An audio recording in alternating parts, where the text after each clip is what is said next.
I remember reading that they came across Black Plague, and he realized these rats have the plague.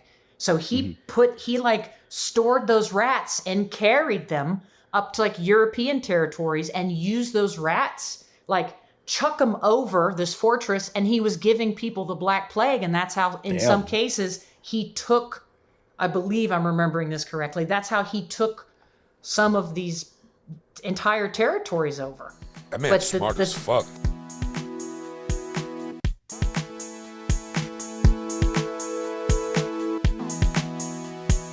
So, Cystal came up with a great question for us. And I'm going to let her take the start of it and, introduce it for us. Oh, you're talking about... Sometimes I come up with these ridiculous trolley questions just because I'm obsessed with making polls on Twitter because I think they're fun, even if they're a little bit serious in a way, like kind of dark. The question that I posed was, if you have 100 people sitting in a jail, 10 of those people are deranged, very dangerous to society serial killers. 90 of those people are completely innocent people that haven't done anything. I mean, we've all done stuff wrong, but they're not a perceived threat to society. You have to let all 100 of those people stay there forever until they die, or you have to release all 100 because there's absolutely no metric in which you can determine who are the people who are dangerous to society and who are those who are not. I'm letting them all go.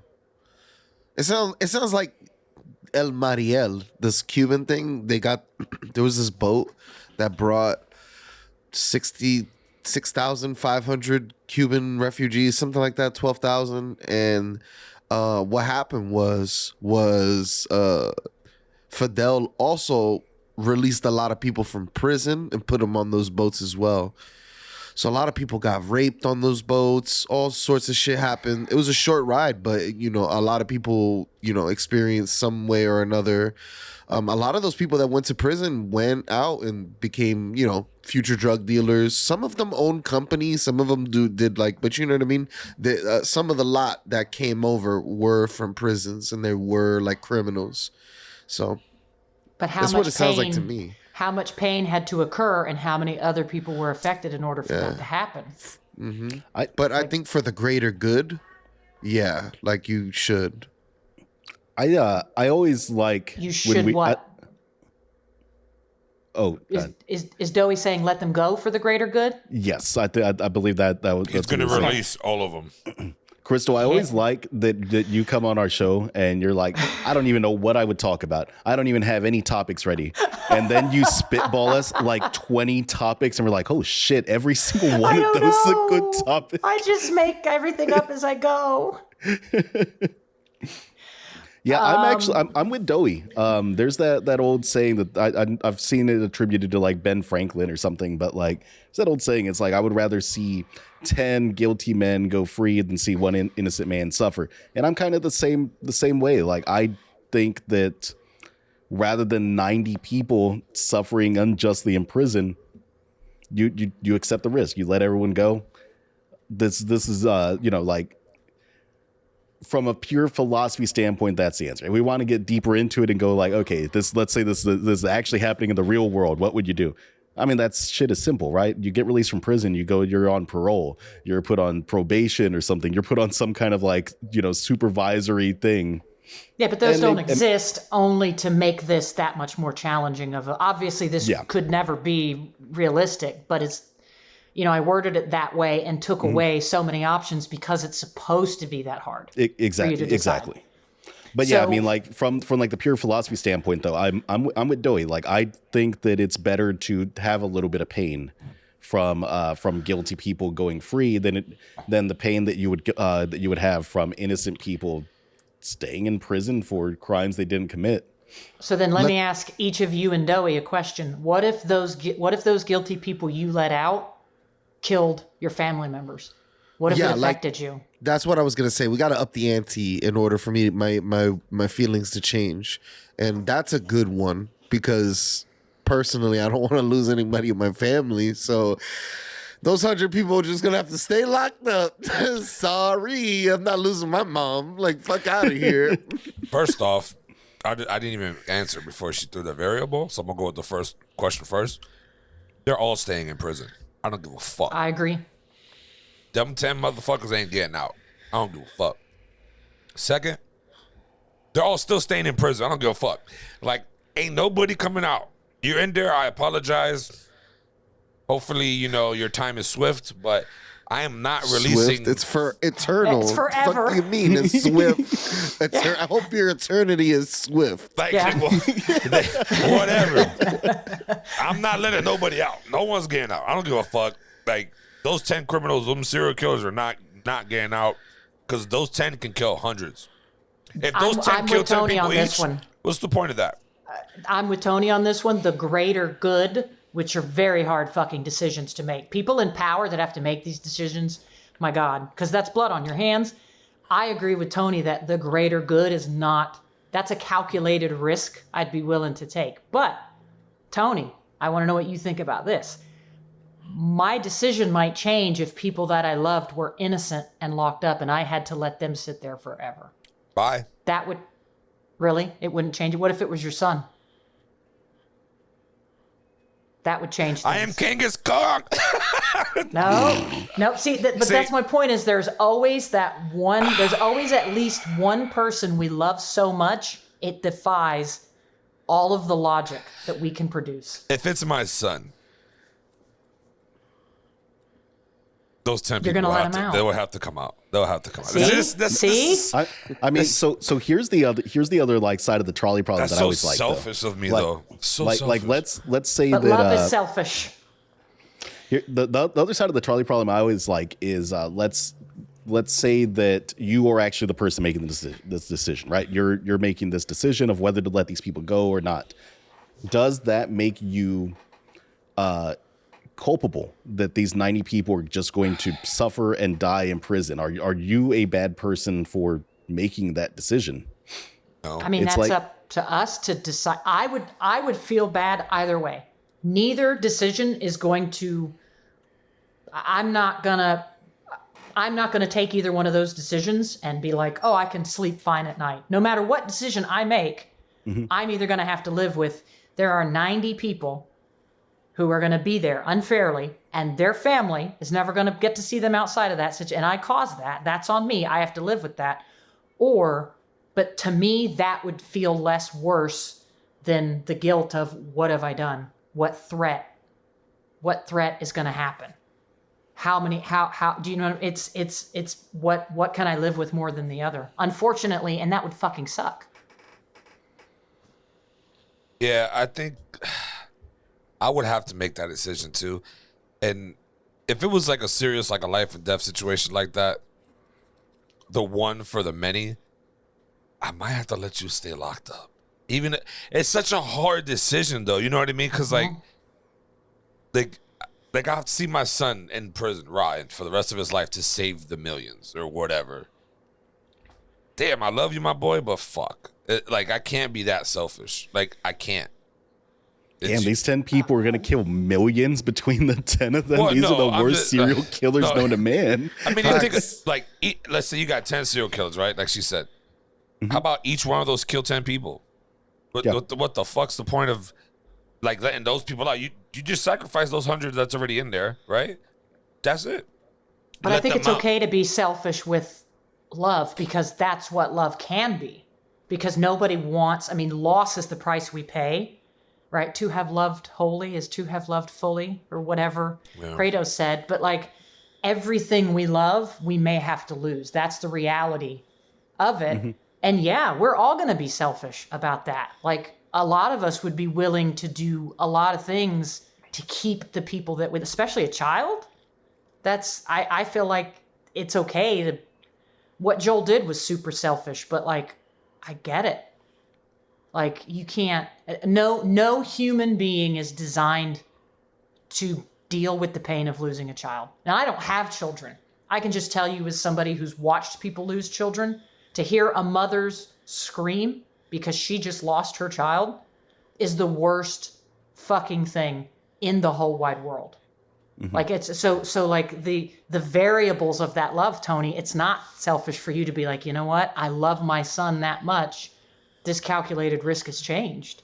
That's the dynamics of like logic and emotion always fighting each other. That's why I think the best leader is the one that has nothing to lose. They'll make the most calculated decisions. Genghis Khan, he literally had there's nothing scarier than somebody who has nothing to lose because they don't have that emotional thing to hold over their head.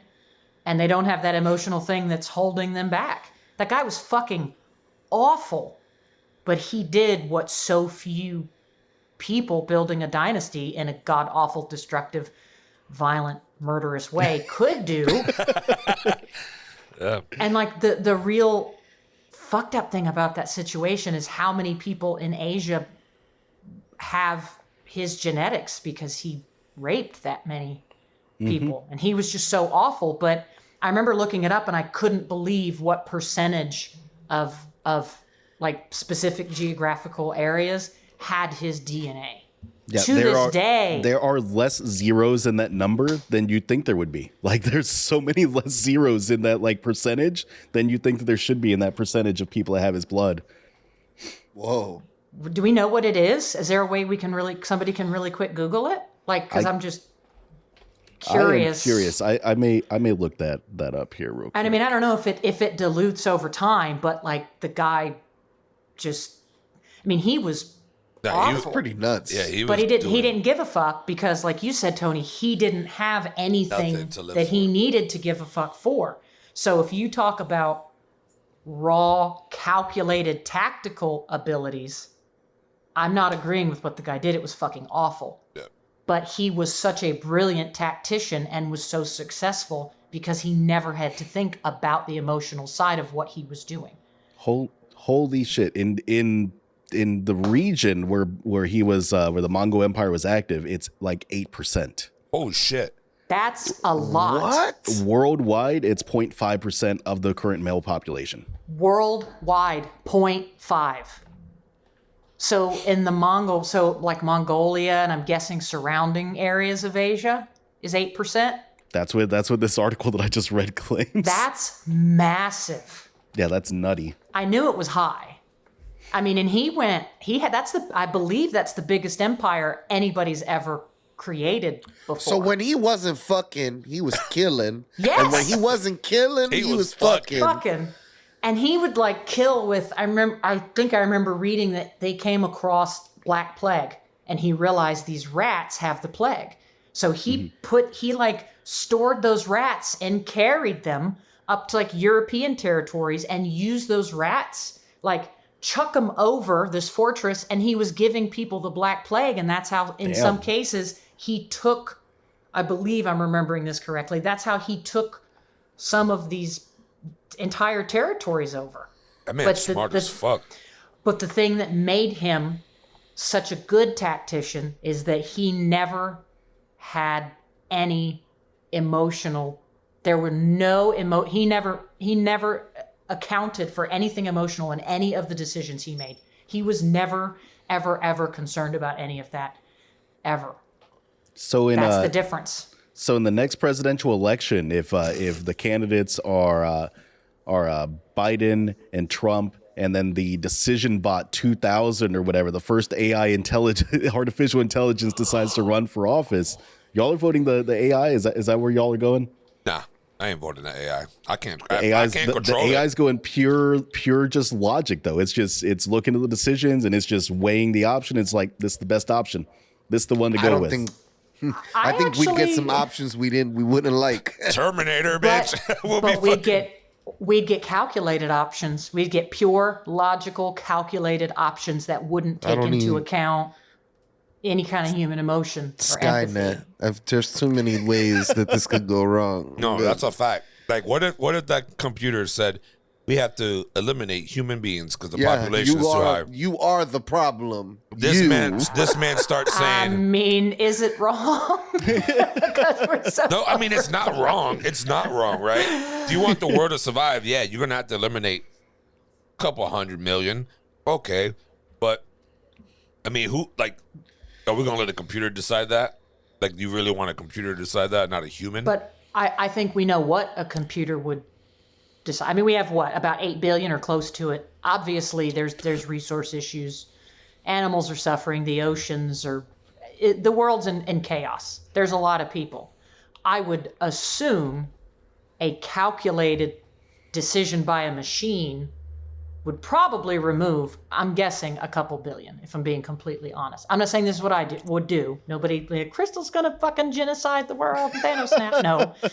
I would guess the machine would calculate quality of life. There are certain people who live in certain places where the conditions are just poor. They don't have access to clean water. They have probably like high rates for sickness and things like that. I would guess that would go into part of the decision. Someone said that they're doing that now. That's some real fucking going down the rabbit hole shit. You putting on your tinfoil hat over there, Tony? Bro, that's a whole nother topic. But I'm just saying, like, if a computer wants to decide that, fuck it, right? If it's going to save people, I might be down with it. As long as my son's with me. That's my only thing. If my son's not with me, I'm fucking killing all type of AIs out here. Fuck. I'll drag this whole world down for my son. Who wouldn't? I mean, I do know that there are some parents out there that don't have that connection with their child that is typically normal, so to speak. But I would think any parent that does have that connection with their child would 100% do the same thing. Like there's no, I don't think anybody's just going to lose their child and roll over and go, oh, okay, yeah, you can just have my child. Here you go. It's not I don't think that would be true for most parents. If you all had a kid, right, and you saw the future, you knew that your kid was going to be the reason why the whole world goes to hell, blows up, dies. Would you off your child? Heihachi style. Oh shit! This is the Tekken question, Tony, right this here. this is a wonderful question, Tony. I think most parents would. Ted Bundy's mom doesn't think he did these things. Like most parents aren't going to turn their kids in. They're not going to lose their child. I think most parents would still allow their child to live. Because it's that painful to imagine your life without. It's 100% guarantee that your child's gonna be the one who fucks this shit up. But here's the trick though. But we talked about logic and emotion, right? It doesn't matter. It doesn't matter. Like, let's say your future self came to you and said, "Look, that little shit right there, he's gonna destroy the entire world," and then he's like, "You better kill him before his next birthday," and then they vanish. In your mind, you're still like, he doesn't know. There's no way it's 100% chance that he's going to. Exactly. Every parent is going to do well, I can talk him out of it. Now that I know, I can change it. I can change it, right? Like when I would talk to different parents about how to talk to their kids about depression and suicide and things like that, because after losing the kid that was like, the little brother to me to it, I can't tell you how many parents came back and was like, well, my kid would never do that. Or, well, my kid doesn't do drugs. The fuck are you talking about? He wasn't so it's a natural parent response, I think, to think, I can keep that from happening to them. I can change them. I can protect them. Mine would never do that. I feel like that's probably what a child would normally, like the parent-child relationship. I ain't having kids because the world is the way it is. Like, I'm not doing it. Genghis Kong over here. Imagine that. After that conversation, you find out that your kid's going to be like the future Hitler. You take him into the police officer. You're like, yo, we got to kill him. And they're like, what are you talking about? We got to kill him. Like, he's got it. How are we going to do it, guys? That was bugged And out. here's something that we didn't, like Tony touched on it a little bit, right? Like earlier, I didn't pick Mateo on my team, but I didn't know the hidden variables. He's the only guy that could let us into the vault, which would ideally be best for the future. So if we're looking at a situation where, the 100 people in prison, one of the things I'd be thinking about is if there's obviously a loss on both sides. What can those other 90 people do? But if those dangerous people come out, who are they hurting? what are those? What could those people potentially be, or what skills would they have? I mean, same with the zombie thing, right? Like you said, when I was like, I don't know this guy, fuck him. And you're like, wait a minute, you don't know what skills that person had. I'm like, God damn, he's right. Yeah, I probably screwed myself by just hauling ass and not thinking about it. Yeah, I think as far as like your prison trolley question with the way that it's set, and because we all know that like these are the variables. We're not bringing in all these other potential factors. Right. Yeah. I think that the right decision is to probably let the people stay in jail, right? Like I think that is like the most, if you're going pure logic, that's the logical decision. I agree. You're taking the risk and you're just bringing it down to zero. But this is where maybe emotion can give you an edge though, because you can think of like, okay, here's all these other factors that I could think of to try to like be humane, to think of these people that I'm now like, you 90, we know that some like 90% of you are innocent. Doesn't matter. 10% of you are guilty. That's bad enough. One rotten apple spoils the entire barrel, blah, blah, blah, whatever. Right. 100%. But with emotion, you can start bringing in those other factors. Where it's like, what if one of these people cures cancer? What if one of these people is, you could rabbit hole from there. I think it's human to be human. Well, for most people, right? There are people out there that are just psychopaths. To be human is to have emotions. We can't fight that. Mm-hmm. I think honestly though, to sum that whole shit up, emotions are weakness in all humans. That's the strongest weakness. That's how crazy this sounds right now, right? That's the strongest weakness that every human has. No, I actually think that makes sense, because having something to live for gives us strength and might make us want to persevere, right? But having that to be able to be used against us or to slow us down, I don't mean that in a disrespectful way, it is absolutely like a catch-22. I completely agree with you.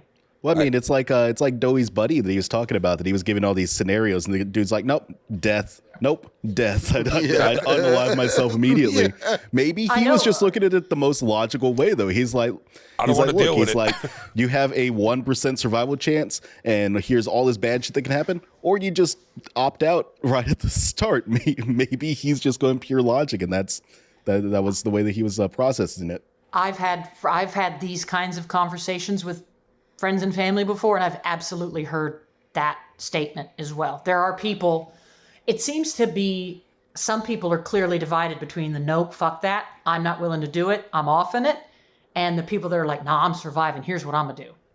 Right? And that's why that movie, have you ever seen Lone Survivor? Yeah. Mm-mm. Oh my God. Okay. Watch this film. People laugh at me when I say one of the only times I've cried in a film was Lone Survivor. And I remember the moment that I cried is when I recognized this would be my breaking point. This would be where I would give up. Like, I recognized that in myself. At this point is when I wouldn't be able to do it anymore. That guy obviously went further than me, but like, Tony will know what I'm talking about when he has that last bullet. That was so fucking powerful. Like, that's a great film. It's hard. It's a true story. It's gonna fuck you up, but it's a real testament to, like, that was very much a battle for him between logic and survival and emotion, and like, yeah, he was battling it hard. Like, y'all need to go watch it further. It is a good movie. And that bullet had everybody's. Where's this on? Should be on Netflix, I think, still, right? I don't know. Isn't that Wahlberg? Yeah, Tony? Mark Wahlberg. Yeah. It looks like it's Wahlberg. It should still be on Netflix. It's 100%. It says it's on HBO Max right now, which is actually funny because we're actually sponsored. No, we're not. How come he gets to be redeemable? He beat up a bunch of Asian people. He did a bunch of racist stuff. In real life, everybody's cool with him, right? But Chris Brown did that in real life. Chris Brown, yeah. I asked that same question actually. I am very curious about the same thing. Matthew Broderick killed a person way back when in a car accident. Like, there's a lot of celebrities that it's their redemption is questionable. Yeah. If you have money and power, you have a special privilege to get away with fucking shit. 100%. Not Tory Lanez. 100%. Oh yeah, not Tory Lanez. No. 22 years potentially in jail. Good shit, Who? man. I don't even know who that is. He shot Megan Thee Stallion in the foot. The artist, the music artist. In both feet, apparently. He shot her in the feet? And told her, dance, bitch. And he shot at the ground. She's Yeah, so it's a whole thing. We did a review of one of his albums earlier this year, and it came up. It was in the court cases. That's what was said. Yeah. I don't understand. It's the justice system definitely isn't fair, but that's a whole nother. Oh yeah, that's a whole nother rabbit hole. I mean, and I do think that money and influence is a privilege, but there are other privileges that one could have. Just saying, there are privileges. Like it's just. No, yeah. I mean, somebody matter. told me the other day, like, "Oh, your son's lucky." I'm like, "What the fuck? What do you mean he's lucky?" Oh, because he's not dark like the rest of us.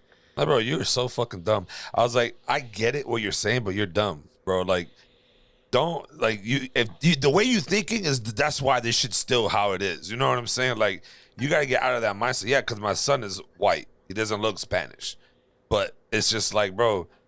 That's not what makes your kid lucky. What makes your kid lucky is he's got a dad that fucking loves him, that provides for him. That's the ignorance that some people say. And I just look at them like, bro, you're the type of person that is reason why people are still like this, bro. Like, it's just, you raise your kid right. Yeah, I mean, shit happens, right? People give you differently. It's a real thing. But it's like, bro, don't. My son's going to be raised right. I'm going to raise him right.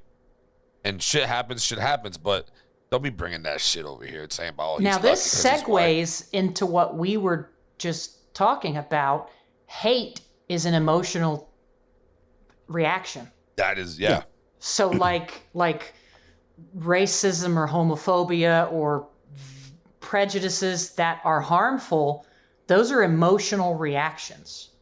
For sure. To me, there's nothing logical about hating people based on like broad brushstrokes. Yeah. I just, and unless I'm clearly missing something, that's not a logical thing. That's very much an emotional thing. For sure. Yeah, 100%. I mean, the racist for years and years and years tried to bring science into it. You remember phrenology? That was a whole thing. They would study the bumps on your head. They'd study your head shape. And it was a whole racist thing where they're like, oh, well, these facial types, these measurements make you more inclined to be a criminal. Surprise, surprise, it was mostly black and brown people that they were saying had these facial types that were leading. The racists have been trying to like logic their way into racism forever. And it's wrong. It's a pure emotional thing. It's fear is what it comes down to. I think a lot of people are afraid of what they don't understand. Yeah. Yeah. And man, there's a whole nother rabbit hole, but I mean, I believe that racial profiling does exist in our criminal system, at least in certain places, and people may make the argument of why they think that statistically occurs, but I still feel like a lot of these things are very much an emotionally based thing. So like, there's a difference between exercising judgment and being judgmental. If it's late at night and I see somebody that I don't know walking around in a hoodie in my yard, I don't give a fuck what color your skin is. Like, you look suspicious because you're in my fucking yard, and like, why is you like, I don't, it's 11:30 at night. Don't be in my yard. Like, that's exercising judgment that this person might be a threat. What are they here for? Why are they hanging around? I mean, I saw a guy who looked cracked out in the middle of the day, just walking around people's yards, like getting down and looking in the dirt. I'm like, what is this guy doing? So I confronted him. I'm like, what are you doing? He's like, oh, I accidentally threw a debit card out the window. I said, then you need to drive your ass up to the fucking bank and cancel it and get a new one. Why are you in people's yards? Like, what do you, like, you're in my yard. Get the fuck up out of my yard. I don't know. Your debit card ain't in my yard. These are the times when you should go up to the door and knock on the door and be like, hey, here's the situation. do you mind if I look around in your yard or something? There's smarter ways for people to go about and things. I won't like trust this. you if you're a stranger, so I'll be like, I'll fucking help you. How about that? And exactly, and that's a perfectly reasonable response too. Like, he was a white dude, but I don't care what skin color he was. He looked fucking like, that's suspicious. And you're in all these other people's yards? Like, what the fuck are you looking? It's like, go to the bank, bro. Cancel your card, get a new one. Like, what the fuck are you really doing? He could have been legit. I don't know, but it was weird. Don't be coming up in my yard with it. That's all I know. Well, Cystal, I do want to say thank you for stopping by here at the 1L podcast. Thanks Love for having you here. me. It's always a pleasure having you here. Great conversations. Cystal, if we have any viewers that don't know who you are, they should figure their lives out. But where can people find you? What are you working on currently? You got some time to speak here about anything you got going on, anything you want to shout out? Yeah, what am I working on? Like not being a hot fucking mess. I do spend. It's cool. 2023 is all of our years. This is finally the year. We've been saying this since 2020, but 2023 is going to stick. 2023. I'm really hopeful that I can bring the Game Junky show back in 2023 for sure. I think it's probably would be good for me to have some more positive commitments I'm committed to instead of some of these hot mess commitments. But that's life. It fucking happens. It's not all unicorns and rainbows, even for us very gay people. Contrary to popular belief, I don't ride around on a unicorn and shit sprinkles, although I wish I did. I spend a lot of time on Twitter. Twitter and Instagram, you can find me at just C, like for Cystal, C Smith Shine.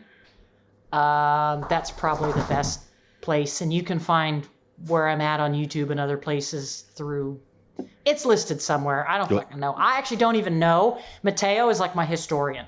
I've told him, like, I'm not even sure where I'm at. And 3 seconds later, he's like, I built you a profile of every place that people can find you where you've been since 1972. I'm like, cool. Thanks for that, Mateo. Fucking weirdo. I'll drop the same thing here below. Well, ladies and gentlemen, if you stuck with us this long, please share, like, subscribe to our YouTube page. We're everywhere. And everywhere. Audio only, Spotify, all that shit, we're there. Share us, like us with your family and friends. And for all the new subscribers out there, thanks for tuning in. Please leave a comment. We love to read them. We'll even laugh at it if you think I'm crazy for dropping Doughboy and taking his backpack. Let me know. I'm here for that. But as always, go one up yourself. Happy 2023, people. Peace. Bye.